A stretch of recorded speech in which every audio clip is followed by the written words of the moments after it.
Sutra teratai yang menakjubkan bab 1 pendahuluan. Xun Faxiang Sutra teratai episode 175. Tekun mempraktikkan Dharma Bajik. Kehidupan manusia tidak terpisahkan dari lahir, tua, sakit, dan mati. Ini disebut siklus kelahiran dan kematian fragmentaris. Sebenarnya waktunya berapa panjang? Tidak tahu. Hidup manusia adalah tidak kekal, jadi siapapun tidak mengetahuinya. Berapa lama kita berada di dunia, jadi ketidakkekalan kehidupan akan tetapi pada akhir dari lahir, tua, sakit, dan mati, sebagian orang adalah dengan dimakamkan. Dimakamkan sangat merepotkan. Peti mati yang seberapa baik sekalipun setelah beberapa tahun kemudian akan sama. Harus dibuka kembali. Kemudian harus kembali mengumpulkan tulang belulang dan lain sebagainya. Orang zaman sekarang lebih terbuka menggunakan metode kremasi. Dikremasi maka akan menjadi abu. Lahir menjadi tua, sakit dan mati, lalu dikremasi menjadi abu. Pelita yang kehabisan minyak pada akhirnya akan padam. Saat kayu bakar habis, nyala api akan padam. Dalam kehidupan manusia, ketika memiliki tubuh fisik ini, semuanya akan melekat. Apapun ada atau memilikinya, sebenarnya ujung atau akhir dari memiliki disebut tiada. Seperti tubuh fisik ini yang telah melalui proses kremasi yang dikumpulkan adalah setumpuk abu. Sang Buddha berkata demikian, layaknya abu bakar, kayu bakar habis dan nyala api padam. Sebelum Buddha Chandra Surya Pradipa dan akan parinirvana, naskah sutra berikutnya berkata demikian. Pada malam itu, Buddha parinirvana layaknya kayu bakar habis dan nyala api padam. Sutra teratai bab 1 pendahuluan. Seperti kayu bakar, setelah dibakar pada akhirnya juga hanya menjadi setumpuk abu. Tubuh manusia. Apa bedanya dengan tumbuhan dan pepohonan? Sebenarnya sama. Pada akhirnya semuanya akan mencapai titik akhir dan lenyap. Demikian pula sebuah lampu ketika minyaknya habis, lampunya akan padam dan akhirnya juga tidak ada lagi. Dalam perjalanan hidup dari ada menuju tiada ini, kita harus senantiasa waspada dan mengingatkan diri sendiri. Pada akhirnya tidak ada satupun yang dapat kita bawa pergi. Namun, karma yang kita ciptakan sepanjang hidup ini terus terkumpul. Setiap pikiran yang muncul, setiap nilai yang timbul, baik diwujudkan dalam tindakan maupun tidak. Semua kegelisahan dan kekotoran batin terus bertambah. Akumulasi kerisauan dan kebodohan batin ini akan terus menarik kita menuju kehidupan berikutnya dan kehidupan-kehidupan selanjutnya tanpa ada akhirnya. Karena itu satu-satunya cara adalah menjaga baik-baik pikiran kita saat ini. Pertama-tama kita harus melenyapkan kesesatan pandangan dan pikiran. Kemudian memutus siklus kelahiran dan kematian fragmentaris. Kita harus menyeberangkan dan membebaskan diri dari keterikatan pada tubuh ini. Karena pada kehidupan ini kita telah mengenal Dharma Buddha, maka kita harus sungguh-sungguh memanfaatkan tubuh dan kehidupan ini untuk berlatih. Kita harus bertekad mencapai pembebasan dan menuntaskan perjalanan spiritual dalam kehidupan sekarang ini. Kita harus memahami bahwa setiap orang hidup dalam proses lahir, tua, sakit, dan mati. Kapan ketidakkekalan itu akan muncul, kita tidak mengetahuinya. Ketika ketidakkekalan itu muncul, hanya dalam beberapa hari, tubuh ini akan dikremasi dan berubah menjadi setumpuk abu. Hal ini bagaikan lampu yang padam jika minyaknya habis, atau kayu bakar yang padam setelah habis terbakar. Karena memang demikian adanya. Untuk apa kita terus memperhitungkan segala sesuatu? Perhitungan yang terus menumpuk itulah yang disebut kerisauan. Kerisauan ini akan terbawa hingga kehidupan mendatang dan menjadi sebab menerima pembalasan karma. Sungguh merupakan penderitaan yang tak tertahankan. Oleh karena itu, seperti yang telah disebutkan dalam naskah sutra sebelumnya, setelah Buddha Chandra Surya Pradipa memasuki parinirvana, masih akan ada Buddha-Buddha di masa depan yang akan melanjutkannya. Meskipun semua murid pada saat itu dipenuhi kekhawatiran dan kesedihan.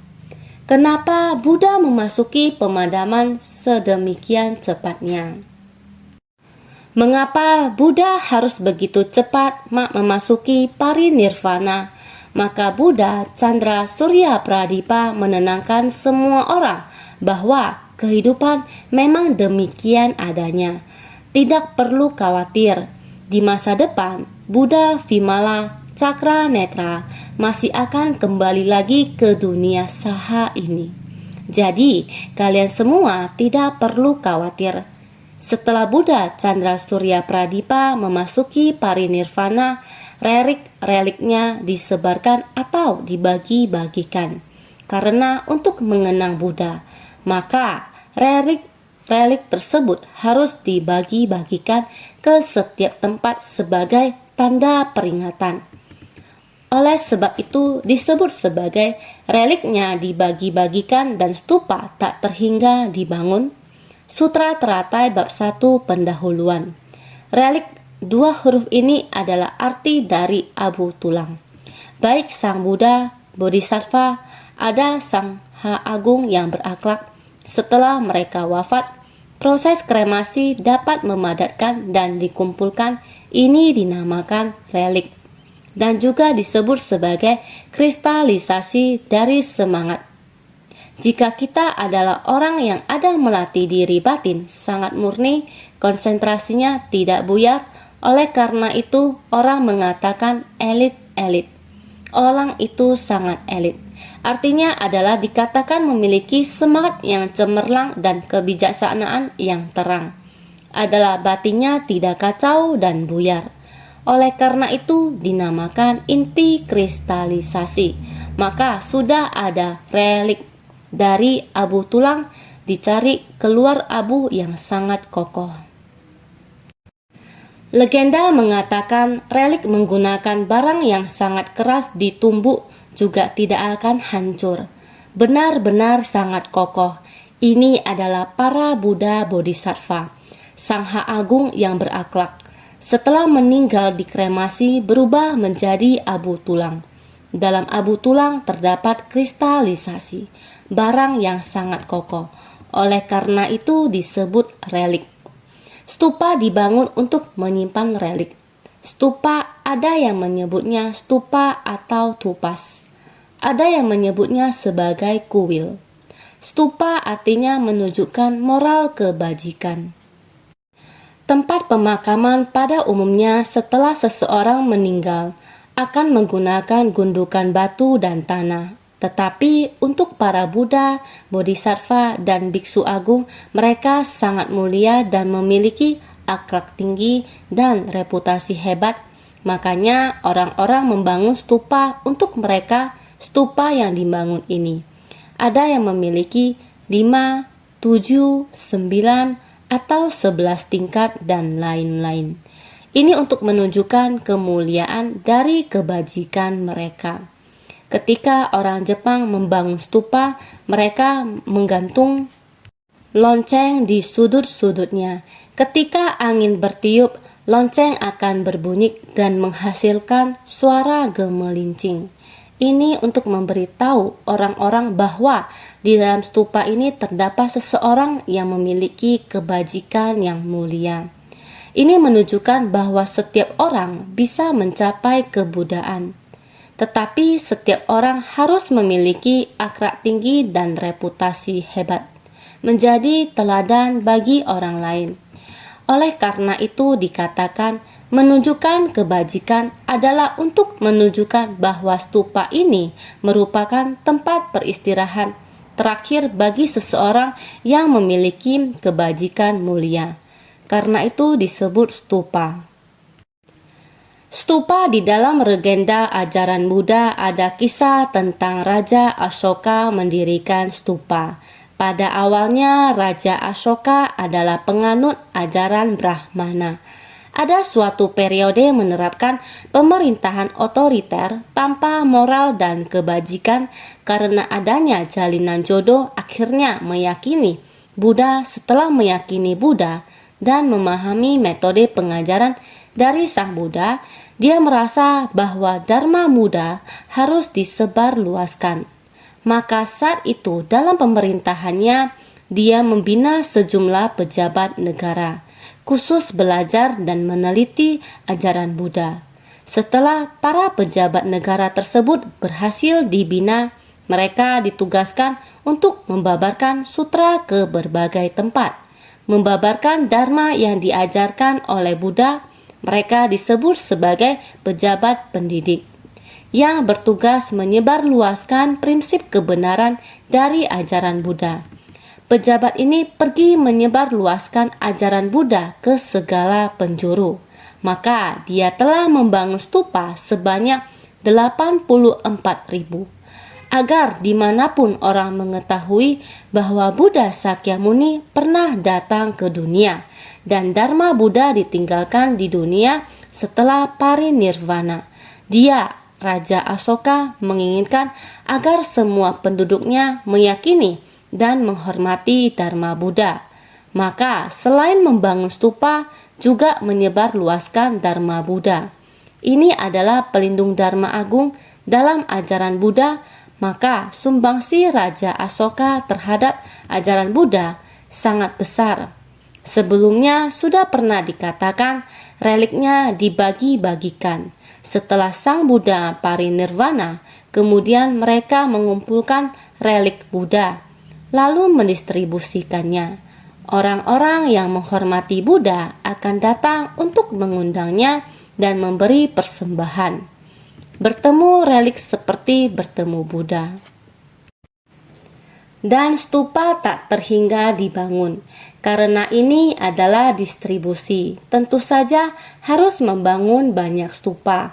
Ini adalah Buddha Chandra Surya Pradipa yang dulu. Setelah beliau wafat, juga sama mengumpulkan reliknya.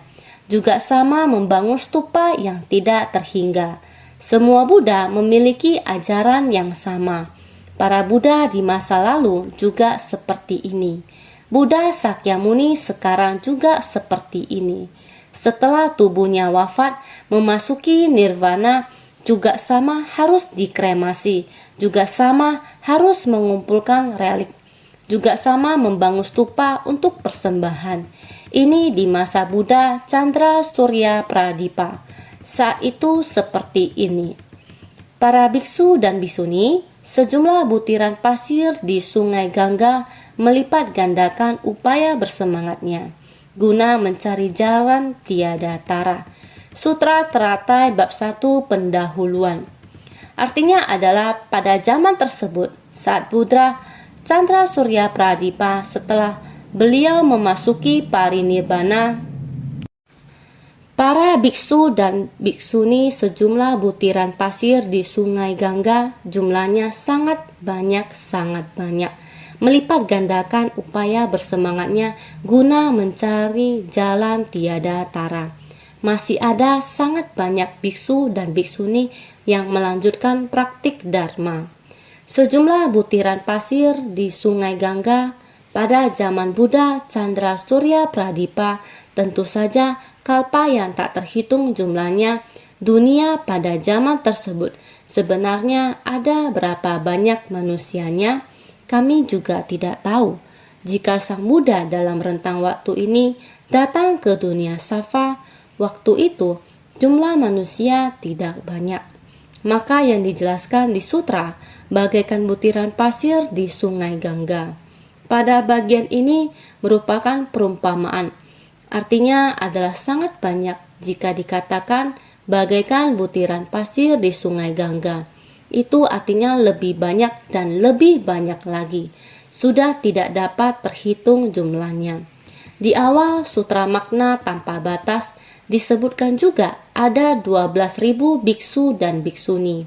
Namun, pada zaman Buddha Chandra Surya Pradipa, para biksu dan biksuni sejumlah butiran pasir di sungai Gangga, kita menyebutnya sebagai ungkapan yang melambangkan jumlah yang tak terhingga dan tak terhitung.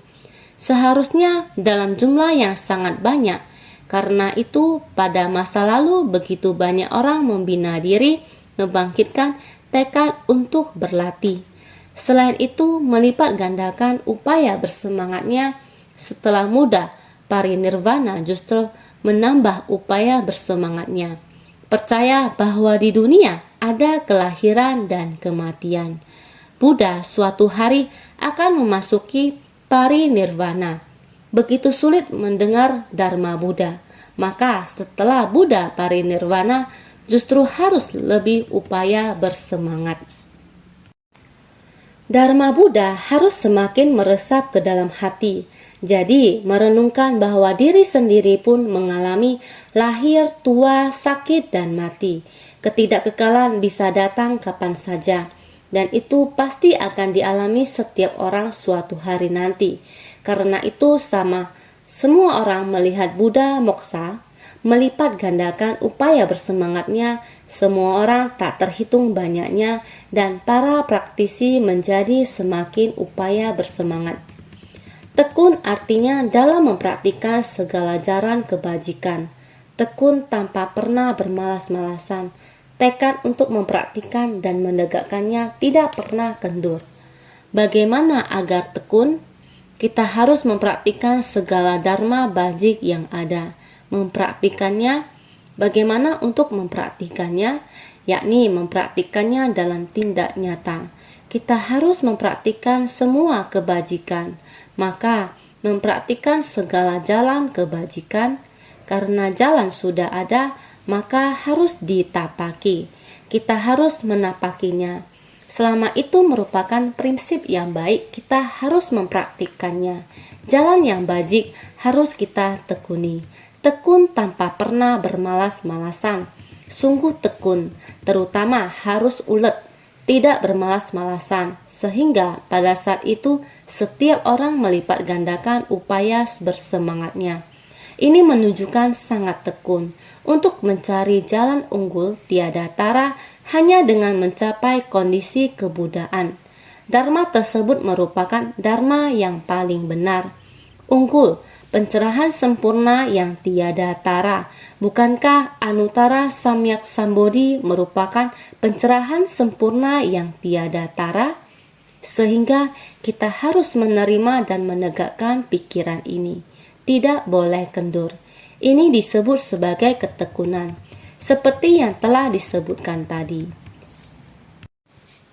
Relik adalah hasil dari penghimpunan dan pemadatan, yaitu menghimpun semangat dan kekuatan konsentrasi kita yang paling murni.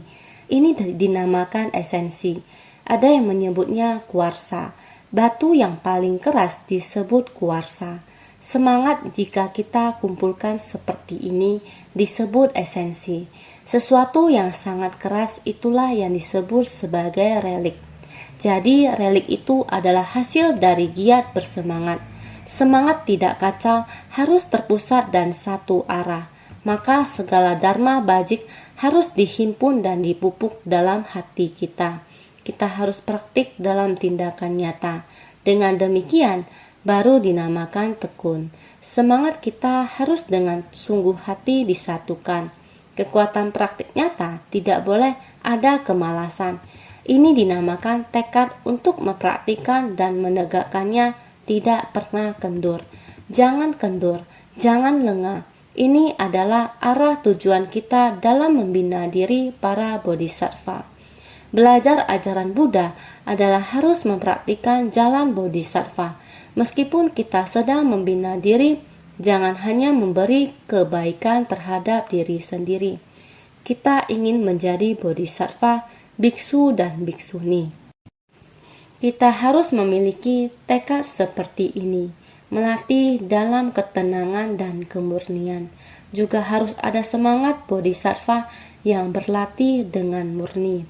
Jadi, bodhisattva adalah selama seseorang mempraktikkan segala kebajikan, menghentikan segala kejahatan, ini semua dinamakan bodhisattva. Harus praktik dalam tindakan nyata. Oleh karena itu, setiap saat harus lebih bersungguh hati.